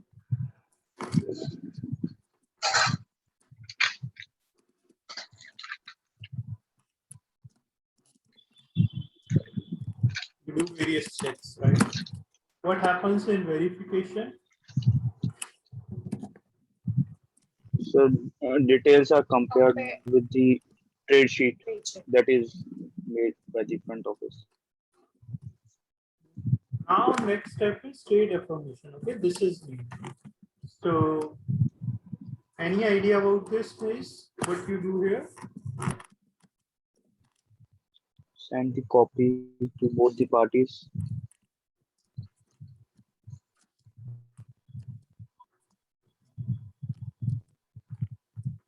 Okay, so what you do here is you send the economic details of the trade to the client for their affirmation. Okay, so whatever details, basic details you have for the trade, so those would be sent to the client first of all to get their affirmation. Okay, so details such as which position they have taken, what is the forward price, or what is the settlement, how after how many months is the settlement date, what is the underlying asset, all these, what is the tenure of the swap, you can say what is the swap rate. So whatever details are there for the trade, those trade economics, you can say, would be shared with the client. Okay, to get the affirmation from the client. Okay, so we need the affirmation from the client. Okay, so it's like a documented proof that client has agreed to these details. Okay, so that just to double check, just to make sure that there is no discrepancy in the understanding between what IB thinks is the trade details and what client thinks. Okay, so it's like you are asking the client, okay, these are the details, these are all the details related to the trade we have entered into, and we want an affirmation from your side that yeah, these are the final details, this is the agreement between you and me. Okay, so you get an affirmation from the client before trade confirmation. What happens in trade confirmation is you prepare the ISDA agreement. Right, you remember we discussed about the ISDA agreement, master agreement, right? Yes, So sir. you punch in all the details in the ISDA agreement, but before doing that, it's a very lengthy document, guys. It takes a lot of time. So before doing that, you get an affirmation from the client that yeah, we are on the same page. Got it? Sir. Yeah. Sir, in the exchange TLC, we learned that non-economic activity contain the detail where from where the funds are debited and from where the funds are credited, or the securities are credited. But here we know from whom the funds are debited and credited. So is it mentioned in the trade enrichment? No. So it can be like the alpha fund is having 4 accounts, right? Yeah. Okay. Maybe they are having 4 accounts. They are having 4 custodian accounts and 4 bank accounts. So they want, okay, you can You can deduct, let's say, 10,000 rupees from this account, 2 crore from this account, 10 lakh from this account, right? Okay, sir. Getting it? Yes, sir. So it's not as simple as the retail, okay? Okay. So guys, what would happen in trade confirmation is that here you prepare the, you draft the, it is done in coordination with the ISTA itself, and it takes around 2 to 21 days for this entire thing to get done. Okay, and that's why we get the affirmation from the client that okay, we are all okay with all the details, and then those details would be punched in the ISTA agreement, and ISTA agreement will be prepared by the back office team. It is like the documentation work. Got it? And who do you think would be signing this ISTA agreement?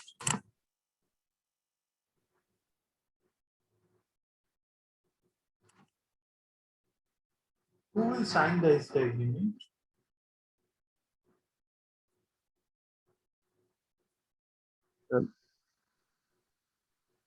Basically, both the parties, both the clients. Okay, will the back office sign the ISTA agreement?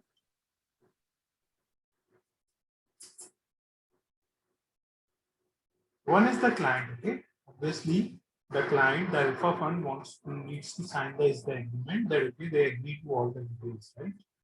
This is the other party which will sign the ISTA agreement. So it will be the front office of the investment. It will not be the back office of the investment.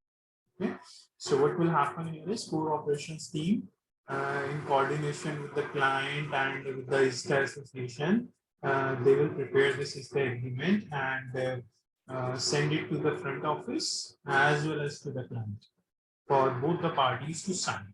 Okay, once the two parties have signed the ISTA agreement, then they become legally liable. That okay, now if anything goes wrong, they can be taken to court. Okay, so and they might face huge penalties also, and they might be removed from the ISTA association. So anything can happen. Okay, now they are legally liable.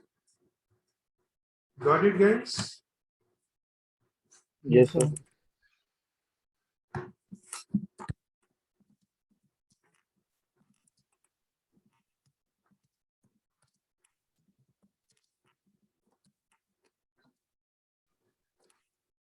Okay. What happens in trade settlement? Sir, what do you mean by FO? Front office. Okay.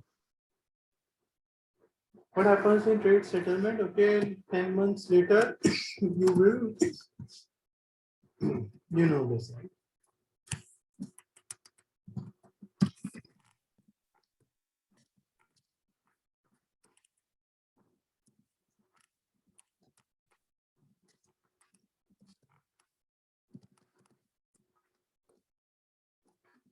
Okay, the reconciliation is compare the accounts.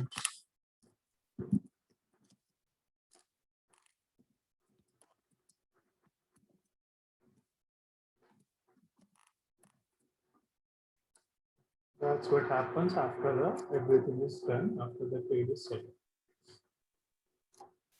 Okay, so very much like exchange TLC, this is the extra step in OTC TLC.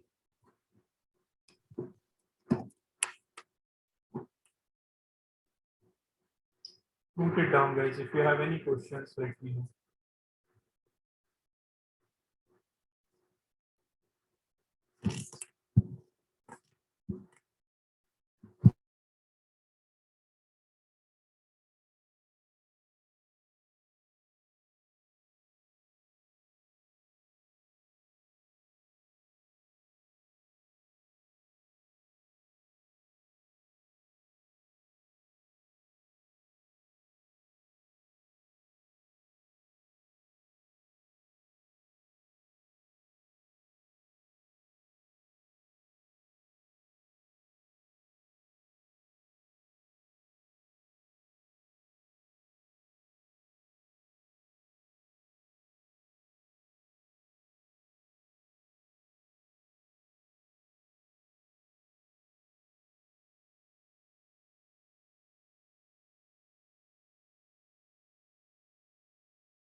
So please just go through both the trade life cycles. Okay. The trade life cycle for exchange traded product, it's much more complicated, you can say, as well as the trade life cycle for a OTC product. If you want me to revisit any of the steps, let me know.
So based on your understanding, guys, what do you think you would like to join? And would you like to join front office, middle office, or core operations team? So front office. Front office. Okay, what about others? So I think in order to join a front office, we should start learning from the core and then move ahead. Obviously, front office should be the aim, but we would not know how to function very well without knowing the basics.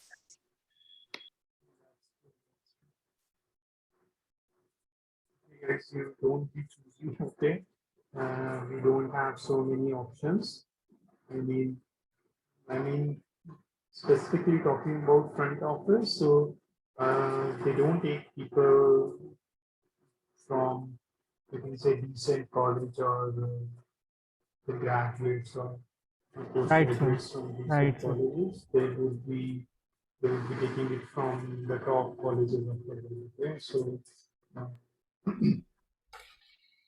it's not easy to get in, and the job is also not easy. Okay, I mean it seems lucrative, but it's difficult. It's not easy to. If you don't crack the deals, if you are not able to generate the revenues, you might also be asked to leave. Okay, so it's not that easy. So whatever you get into, that's fine. You don't have to worry about, okay, I'm ending up in core operations or middle office or front office. Doesn't matter. Okay, you can once you get enough exposure and you do well, you are always given the flexibility to interchange within the company itself. Or you can always switch later on to a different investment bank in the different office. So don't worry when you are at the starting point of your career, where what are you ready to do? Okay, everything is great. Because everything helps us. If you have never worked in the core operations team, you may not be able to do well in the middle office. Okay, if you have never worked in the middle office or back office, it would be difficult for you to know enough details to handle the client in the front office. Okay, so what I think is that we need to spend enough time in all these offices. You can say that we know the ground realities. To know some basic details at least, so that we are able to interact. For example, middle office person needs to interact with the front office person and the back office team also. So if they don't know anything, then how will they interact? Yeah. And everything has pros and cons. I mean, front office, if you talk about it, then it's very stressful job in the terms of getting the clients. Okay, you have to get the clients, you have to generate the revenue. Otherwise, because you're a costly resource for the company, and if you don't generate the revenue, then it's you'll be asked. Okay, middle office person is in different problems in terms of they have to deal with front office people.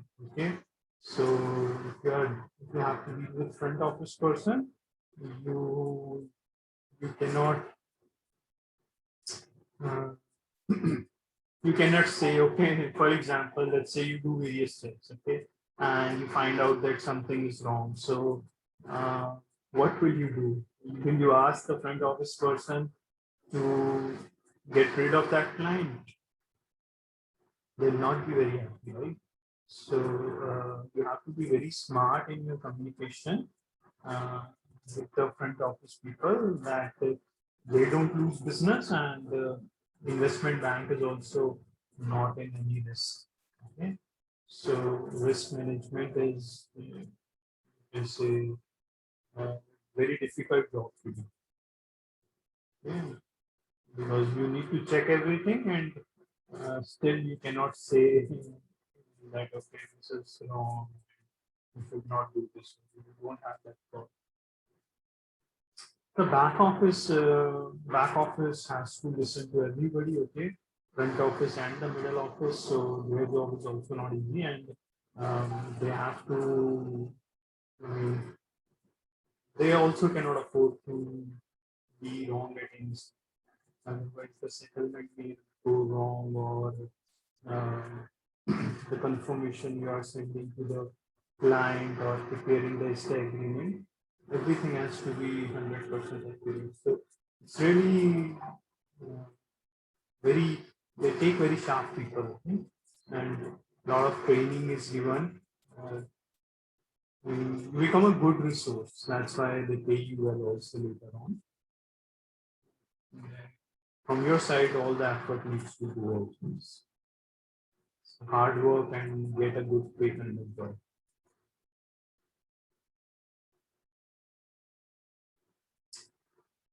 Okay, any questions, guys?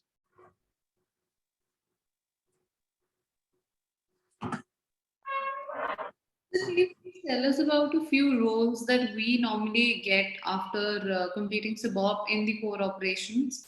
I mean, analyst roles, or what is the name or what is the job description basically of those roles? It can be, okay, there is no name as such. It can be, you can be a part of the reconciliation team, you can be a part of settlement team, you can be a part of AML, KYC team. You will most probably end up in one of these teams. Okay, and it's not that a name is given to this validator or something, nothing like that. They will not even give you enough details that, okay, this is what you are going to do. You just getting to know that, okay, we are going to do risk management.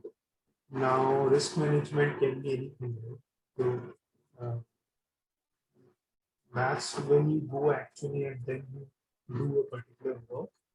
But the time of getting an opportunity, you would get very broad in sense that it's a AML KYC opportunity, or is it a settlement reconciliation, or is it risk management?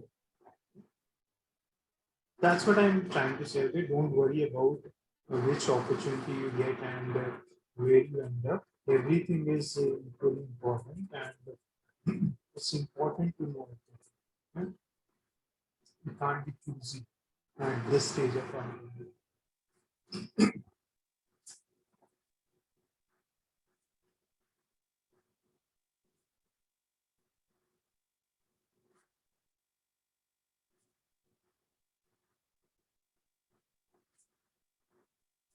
All right, guys. So please revise these trade life cycles. Very, very important. Okay? And level 1 topics and trade life cycle is something which is asked extensively in the interviews. So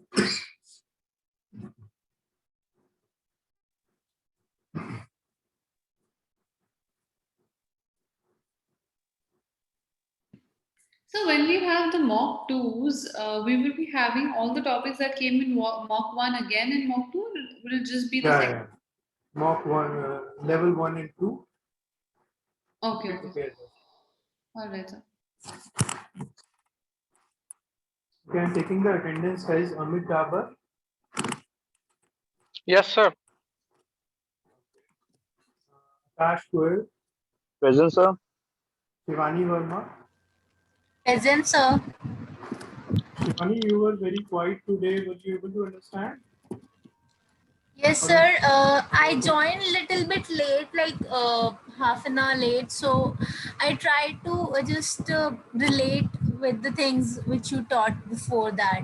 So that's why I was just trying to just Okay, no get worries. So go everything. through the, yeah, please go through the recording so that we don't Yeah, miss sure, anything. sir.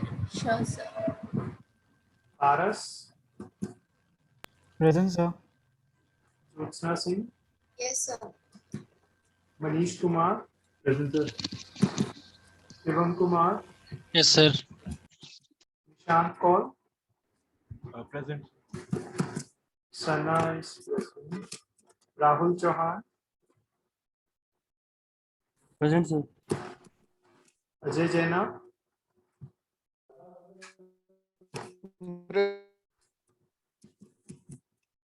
Ajay Jaina, you are present? Present, sir. Yes, sir. Okay. Shreya Arora, Present, sir. Chanki Ojha, Yes, sir. Rashi Verma, Kanika Walia, Deepak Chauhan,